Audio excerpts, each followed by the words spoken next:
Yay, ngaze ngajabula ukuthi sesiphinde sahlangana bestie. Hi bestie. Right. Ngisancane volume phela. Phela Nkosi yami. Awuyithandile isandroom? Kunelanga nje bestie. Phela fanele ilanga lisithole. Sizoshabuka ngigqoka into eveza ingalo kanjani. Mami siyafana. Oh kodwa bestie Nkosi yami. Lana senzani koyilokhu nje ekhona la. Uyayicima yini? Be on vele ngithi nge-on isini lana. Into yokunika samnandi imoto. Oh nice. Ivolume la. Bestie. Sicofoza bestie. Oh ngajabula ukuthi siyayikhipha. Nami ngiyajabula Nkosi yami. Oh ilokhu nje asithi umuntu akagcobile umlomo. Wasiza. Isiyaphela yazi le ikhona nesesikhwameni ngemuva. Iyaphela. Fanele sayishiye khona.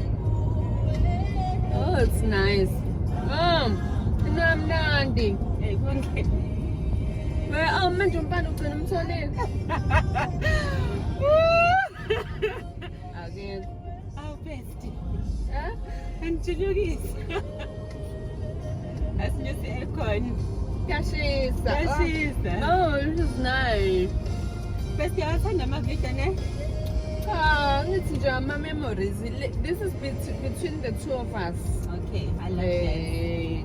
So what challenges njengamanje are you facing in Bestie, life? imali ayikho, ama-sales awekho. Oh, kambe Ngiyadayisa bestie. So abantu kumele bethenge but nje I feel like unyaka uqale kuthina sonke so nje ama-customer awabona. Yeah. Ama-debit order ngenyawo. I think bestie ilo ama-challenges afana ne-mindset. Yeah. Ukuthi if uyibona ukuthi inkinga enkulu izoba inkinga enkulu. Mina ngiye ngibuka imvano uyakhumbula lo baba lo owayeselokhunjile esehlalile efuna ukungena echibini. Yes. Malizama ichibi vele kungena abantu bamngenele njalo. Yes. Kodwa nje yathi mayifika imvana yathi yena ayithabatha uhlaka lwakho uhambe. Kusho ukuthi inkinga yakhe yayisiphelile ngenxa yokuthi he had faith ukuthi imvana izomsiza. Nalo munye wayempumputhe esememeza Nkosi yami ndodana kaDavide ngihawukele. Uyathi imvana ukukholwa kwakho kukusindise. So nawe ukukholwa kwakho is the substance yokuthi mawukuthi wena uyakholwa ama-cells azoqhamuka. Uqinisile yazi bestie, this is all about mindset and faith. Because yabona uthola ukuthi ngiyavuka ngicabanga umsangane and then the moment I step out of that cabanga ukuthi noNkulunkulu uzoyinakekela lento uthi you must not worry about tomorrow, focus on today. And then mase ngifocus on today ngispende le mali engekho. Right. Ngibe right. Yize nje imali ukhululeke uNkulunkulu uzokwenzela umusa ngoba vele masiwina asiwini ngokwazi kwethu. Siwina ngoba uNkulunkulu has aligned it, and so even when we fail, even when I cry ngazi ukuthi isizini because lithi iBhayibheli uma ngabe samukela okuhle kodwa kuNkulunkulu yini esisivimba ukuthi samukele nalokho thina sikubona kungekuhle. Yes. Uma ngabe ukuthi siyayamukela i-sunlight and we are grateful for it, fanele ukuthi noma sekunemvula siphinde siyamukele nayo because siyazi ukuthi konke kusebenzelana kube Yes, for the good.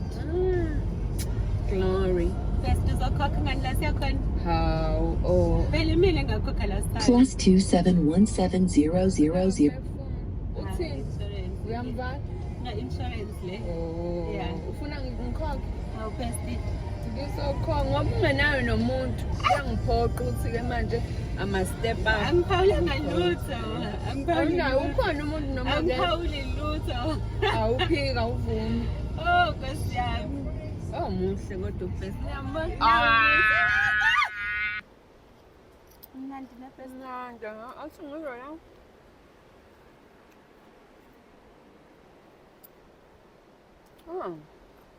Mnandi ama-chips. Full.